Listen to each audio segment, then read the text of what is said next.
We believe in the nobility of our profession. Our business is land, the patrimony of nations, the basis of wealth, handed down through generations. We believe in maintaining the highest ethical standards in the practice of our profession. Our name shall be untarnished, our conduct beyond reproach, our heart shall be pure. We believe in our association, licensed real estate brokers devoted to the common cause of uplifting the standards of real estate practice in the Philippines.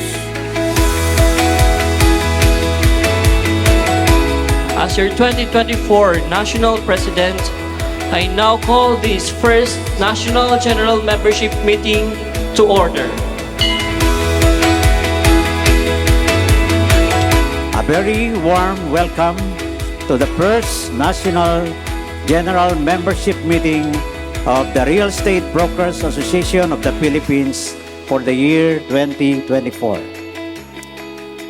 Today, we gather under the theme Real Estate and Beyond, a First World Philippines, to embark on a journey of exploration, learning, and collaboration. Remember, joining an organization like REBAP brings out the best in us, and it is our home away from home.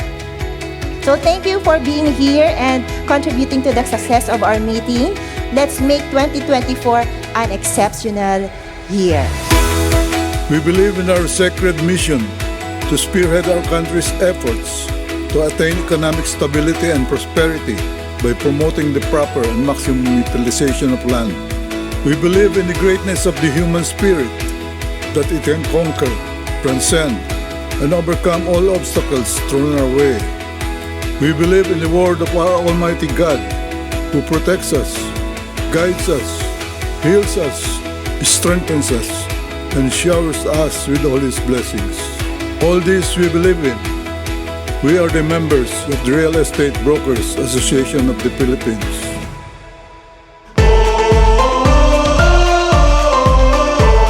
The marching order of the President, Ferdinand Bongbong Marcos Jr., is loud and clear that the backbone of economy is its infrastructure. The infrastructure program must not only continue but expanded.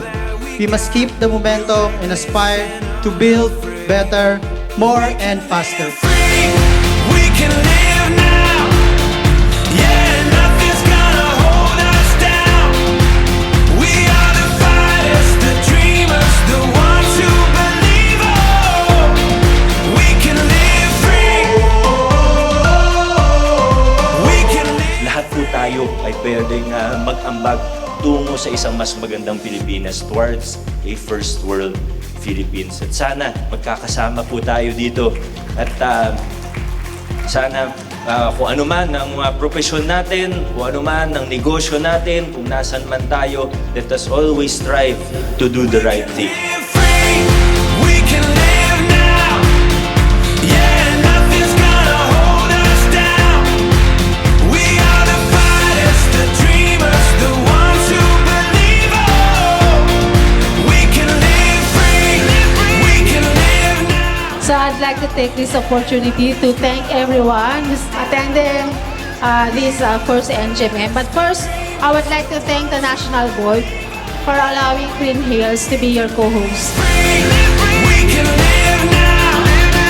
Yeah, nothing's gonna hold us down.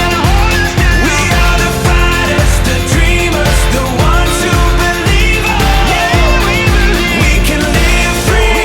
May this first National General Membership Meeting be a catalyst for new ideas, meaningful partnership, and collective progress. Thank you. Mabuhay ang REBAP.